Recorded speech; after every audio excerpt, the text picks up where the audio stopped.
और बीजेपी चिराग को लेने के पक्ष में है। एक खबर ये भी है कि नित्यानंद राय ने पशुपति कुमार पारस को कहा है कि हाजीपुर छोड़ दीजिए।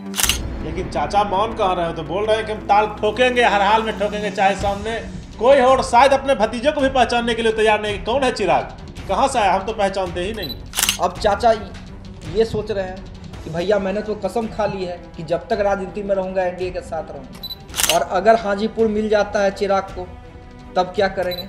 अगर उन पे बीजेपी दबाव बनाती है कि नहीं आप छोड़िए, उसके बदले कुछ भी ऑफर कर सकती है, कहीं का राज्यपाल बना दे, राज्यसभा भेज दे। कि अगर चिराग पासवान के लिए दरवाजे खुले हैं तो पारस भी अपने दरवाजे खोल लेंगे।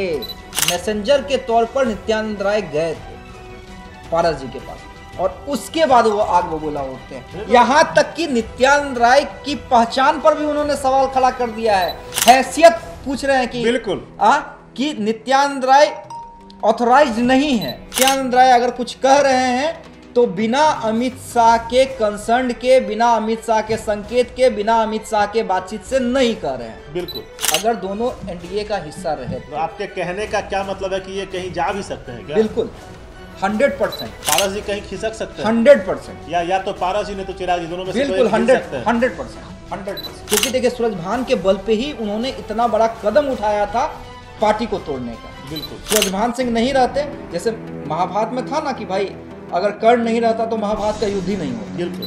तो अगर सूरजभान सिंह नहीं रहते तो पशुपति पारस पार्टी को तोड़ने की हिम्मत भी नहीं करता। सूरजभान सिंह ने साथ दिया, इसी कारण पार्टी टूटी। और यही परेशानी, यही चिड़चिड़ाहट, जो अंदर से जो चिड़चिड़ाहट है, और वो चिड़चिड़ाहट कब बढ़ी है, जब एनडीए का ऑफिशियल लेटर चिराग के पास पहुंच गया है। आमंत्रण, जो कल बैठक है एनडीए की बैठक, वो चिराग के पास पहुंच गया है। गठबंधन अलग अलग होगा, लेकिन चिराग हो या पारस हो, हाजीपुर से दोनों चाचा भतीजे का महाभारत देखने में मिलेगा, राजनीति का महाभारत जी। अच्छा, चलते हैं वहां से 1 किलोमीटर की दूरी पर जो एरिया पड़ता है समस्तीपुर का।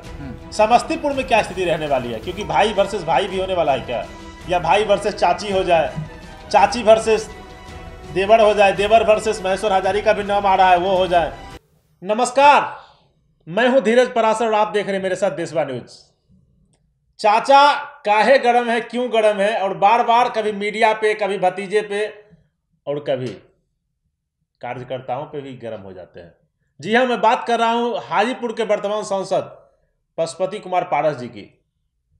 और आने वाले दिनों में चाचा वर्सेस भतीजा देखने को मिल सकता है। इस मुद्दे पे बात करने के लिए हमारे चैनल के प्रधान संपादक अमित झा जी हैं। सर, आपका सबसे पहले तो स्वागत है। और चाचा गरम क्यों हो जाते हैं बार बार, कृपया हमारे दर्शकों को बताएं। देखिए धीरज भाई, सबसे बड़ी बात है कि जब ये देखने को मिलने लगता है कि जब हमारी कोई धरोहर जा रही है तो अंदर से गुस्सा बढ़ना लाजमी है।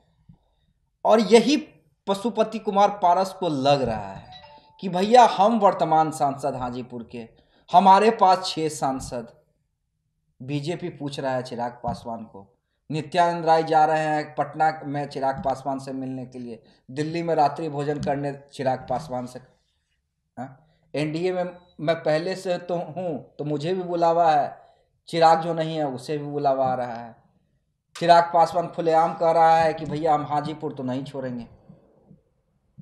और बीजेपी चिराग को लेने के पक्ष में है। एक खबर यह भी है कि नित्यानंद राय ने पशुपति कुमार पारस को कहा है कि हाजीपुर छोड़ दीजिए। लेकिन चाचा मौन कह रहे हो, तो बोल रहे हैं कि हम ताल ठोकेंगे, हर हाल में ठोकेंगे, चाहे सामने कोई हो। और शायद अपने भतीजे को भी पहचानने के लिए तैयार नहीं। कौन है चिराग, कहाँ से आया, हम तो पहचानते ही नहीं है। जी यही बात है। देखिए ये जो दबाव बन रहा है ना बीजेपी की ओर से, क्योंकि चिराग ने तो स्पष्ट कर दिया है। देखिए चिराग अभी भी, धीरज जी, बहुत ही क्लियर है चिराग पासवान, कि जब तक उनकी शर्त नहीं मानी जाएगी तब तक वो ऑफिशियल एनडीए का हिस्सा नहीं होंगे। और उसमें सबसे बड़ी शर्त जो है वो हाजीपुर की है। बीजेपी को पता है कि सीटों की संख्या पे 1-2 ऊपर नीचे हो सकता है, वहां पे चिराग को हम कन्विंस कर सकते हैं, लेकिन हाजीपुर के नाम पे चिराग को कन्विंस नहीं कर सकते हैं। बीजेपी की परेशानी क्या है, बीजेपी दोनों को रखना चाहती है। समझिए इस चीज को। बिल्कुल। मैं ये नहीं कह रहा हूं कि भतीजे के कारण चाचा की बलि चढ़ा देगी। बीजेपी दोनों को रखना चाहती है, चिराग को भी रखना चाहती है और पशुपति कुमार पारस को भी रखना चाहती है। मामला फंस गया हाजीपुर, न भतीजा छोड़ने को तैयार, न चाचा छोड़ने को तैयार। अब सबसे बड़ी समस्या क्या है कि मैसेंजर के तौर पर नित्यानंद राय गए थे पारस जी के पास और उसके बाद वो आग बबूला उठते हैं। यहां तक कि नित्यानंद राय की पहचान पर भी उन्होंने सवाल खड़ा कर दिया है, हैसियत पूछ रहे हैं कि बिल्कुल कि नित्यानंद राय ऑथराइज्ड नहीं है। अरे भैया मतलब कुल मिला के बोला जाए नित्यानंद राय का सॉफ्टवेयर अपडेट नहीं किया गया है भाजपा के द्वारा, जिसको कि पशुपति कुमार पारस जी ये समझे कि हमारे सिस्टम में ये अपलोड हो सके। हाँ बिल्कुल, लेकिन नित्यानंद राय क्या हैसियत रखते हैं बिहार बीजेपी में, ये किसी से छुपा हुआ है? बिल्कुल क्या? नहीं बिल्कुल, ये तो हमारे दर्शक भी समझ रहे हैं। बिहार बीजेपी में नित्यानंद राय को अमित शाह का दूत माना जाता है। बिल्कुल बिल्कुल, कि नित्यानंद राय अगर कुछ कह रहे हैं तो बिना अमित शाह के कंसर्न के, बिना अमित शाह के संकेत के, बिना अमित शाह के बातचीत से नहीं कह रहे हैं। बिल्कुल। और यही परेशानी, यही चिड़चिड़ाहट, जो अंदर से जो चिड़चिड़ाहट है, और वो चिड़चिड़ाहट कब बढ़ी है? जब एनडीए का ऑफिशियल लेटर चिराग के पास पहुंच गया है, आमंत्रण, जो कल बैठक है एनडीए की बैठक, वो चिराग के पास पहुंच गया है। अब चाचा ये सोच रहे हैं कि भैया मैंने तो कसम खा ली है कि जब तक राजनीति में रहूंगा एनडीए के साथ रहूंगा। बिल्कुल। और अगर हाजीपुर मिल जाता है चिराग को, तब क्या करेंगे? अगर उन पे बीजेपी दबाव बनाती है कि नहीं आप छोड़िए, उसके बदले कुछ भी ऑफर कर सकती है, कहीं का राज्यपाल बना दे, राज्यसभा भेज दे। हाँ बिल्कुल बिल्कुल। लेकिन हाजीपुर छोड़ने का मतलब है, देखिए यहां पे अब दल की लड़ाई नहीं रही, ये परिवार की लड़ाई है। बिल्कुल। मामला कहां फंस रहा है ये समझिए, परिवार की लड़ाई है, इज्जत की लड़ाई है कि मैं भतीजा से डाउन कैसे हो जाऊंगा। जिस भतीजे ने, हम जैसा कि पारस जी का आरोप है कि जिस भतीजा ने मुझे कहा कि आपके मेरे खून में फर्क है, बिल्कुल, उस भतीजे से मैं कैसे डाउन हो जाऊंगा? जिस भतीजा की पार्टी को मैंने तोड़ के दिखला दिया, अब वो भतीजा मेरे से ऊपर कैसे चला जाएगा? तो ये लड़ाई है परिवार के बीच में, अहम की लड़ाई, जो समझते हैं ना, दियाद की लड़ाई, गांव में दियाद की लड़ाई। बिल्कुल। राजनीति से ज्यादा खतरनाक गांव घरों में जो परिवेश में गोतिया की लड़ाई होती है। बिल्कुल बिल्कुल बिल्कुल बिल्कुल। और वो किस हद तक जाती है, हम लोग ने ग्रामीण परिवेश में देखा हुआ है। बिल्कुल बिल्कुल बिल्कुल। भाई भाई एक दूसरे के नहीं रहते हैं, तो यही लड़ाई है। अब भाई चिराग पासवान कह रहे हैं कि भाई पापा चाहते थे कि वहां से मैं चुनाव लड़ूं। अब पारस जी कह रहे हैं कि पासवान जी कहते थे कि चिराग में कि वो बात ही नहीं है कि हाजीपुर की विरासत में उसे सौंप सकूं, वो बात तुम में है, तुम मेरी विरासत संभालोगे, तुमने हाजीपुर के लिए काम किया है। अब वाकई में पासवान जी क्या चाहते थे ये तो अब पासवान जी ही बता सकते हैं जी। लेकिन देखिए कमोबेश ये हमेशा राजनीति में देखा गया है कि पिता की विरासत जो है वो पुत्र ही संभालता है। पुत्र ही संभालता है। बिल्कुल। आप कहीं का उदाहरण देख लीजिए ना, लालू यादव की विरासत आज कौन संभाल रहा है? बिल्कुल, तेजस्वी यादव संभाल रहे हैं। बिल्कुल। मुलायम सिंह, स्वर्गीय मुलायम सिंह यादव की विरासत कौन संभाल रहा है? अखिलेश जी संभाल रहे हैं। वहां भी चाचा को साइड होना पड़ा था। बिल्कुल बिल्कुल। जबकि उस समय मुलायम सिंह, याद कीजिए, मुलायम सिंह यादव ने साथ भी दिया था शिवपाल यादव। बिल्कुल बिल्कुल। तब भी अखिलेश यादव डटे रहे, नहीं माने। बिल्कुल। और आज पूरा समाजवादी पार्टी अखिलेश यादव चला रहा है। बिल्कुल। और कहीं भी बाला साहब प्रमुख, बिल्कुल। हाँ बिल्कुल। उनकी विरासत कौन संभाल रहा है? उद्धव ठाकरे संभाल रहे हैं। बिल्कुल बिल्कुल।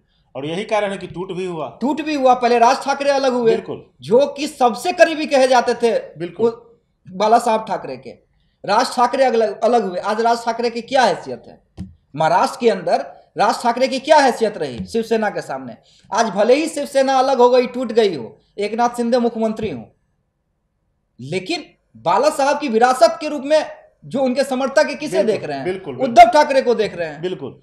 तो और यहां भी कमोबेश वही स्थिति है। देखिए, जो रामविलास पासवान के समर्थक हैं वो ये जानते हैं और ये मानते हैं कि विरासत चिराग पासवान के पास ही जानी है, और चिराग पासवान उसमें मेहनत भी कर रहे हैं। बिल्कुल, उनका मेहनत धरातल पे नजर आ रहा है। मैं ये भी नहीं कह रहा हूं कि पारस जी मेहनत नहीं कर रहे हैं, पारस जी भी मेहनत कर रहे हैं, लगातार हाजीपुर जा रहे हैं। और यही चाचा भतीजे की अहम की जो परिवार की लड़ाई है ना, वो परेशानी बन गई है बीजेपी के लिए। सर एक बात बताइए हमारे दर्शकों को, हम लोगों ने प्रॉपर देशवा न्यूज ने भी ग्राउंड रिपोर्टिंग किया हाजीपुर से, उसमें दोनों गुट के कार्यकर्ता उभर के आए, काफी जोश में नजर आए। लेकिन वहां पे जो दिखा दर्शकों, जो हमारे न्यूज चैनल पे रखा हुआ भी है, चिराग को लोग ज्यादा चाह रहे हैं पशुपति जी की अपेक्षा। देखिए, युवाओं के लिए थोड़ा क्रेज होता है, लेकिन एक्सपीरियंस पारस जी का भी मैं बार बार कहता हूं कि संगठन जब रामविलास पासवान थे तो प्रदेश संगठन पशुपति कुमार पारस ही संभालते थे। मैं उस पर नहीं जाना चाहता हूं। मैं ये बताता हूं दर्शकों को कि अगर दोनों बीजेपी में रहें तब तो पारस जी को सीट छोड़नी पड़ेगी, कहीं कोई कंफ्यूजन नहीं। अगर दोनों एनडीए का हिस्सा रहे तो आपके कहने का क्या मतलब है कि ये कहीं जा भी सकते हैं क्या? बिल्कुल 100%। पारस जी कहीं खिसक सकते हैं 100%। या तो पारस जी ने तो चिराग जी, दोनों में से कोई बिल्कुल एक खिसक सकते हैं। 100%। मतलब हाजीपुर की लड़ाई में अगर हाजीपुर का सीट किसी एक को नहीं मिला तो दोनों में से कोई एक, चाहे चिराग गुट या पारस गुट, अगर बीजेपी समझाने में सफल नहीं हुई तो हाँ, तो कहीं और देखिए ये इतनी बड़ी अहम की लड़ाई हो गई है कि अगर चिराग पासवान के लिए दरवाजे खुले हैं तो पारस भी अपने दरवाजे खोल लेंगे। अभी तक नहीं खोला है उन्होंने, अभी तक वेट एंड वॉच की स्थिति में है। लेकिन हमारी कई पार्टी के वरीय नेताओं से बात हुई है, वहां पे कहना है कि जब चिराग पासवान ऑप्शन खोल सकते तो हम क्यों नहीं, हाजीपुर तो नहीं छोड़े।